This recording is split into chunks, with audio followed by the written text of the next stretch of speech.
ويفتكر إن زوجته جابته.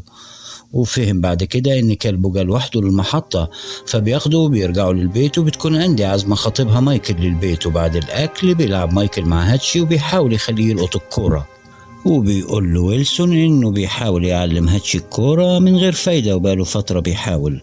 وبيروح ويلسون عند صاحبه كيم وبيسأله عن طريقة تعليم الكورة للكلب، وبيقول له لو عايز كلب يلقط كورة جيب كلب من فصيلة تانية، عشان الكلب الياباني ما بيقربش من صاحبه عشان يرضيه، ولو في يوم جاب لك الكورة يعني في سبب.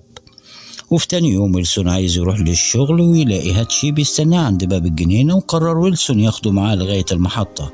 ولما بيوصل بيقول لهاتشي يروح للبيت لوحده وبيسمع كلامه، وعمال المحطة استغربوا من الموضوع.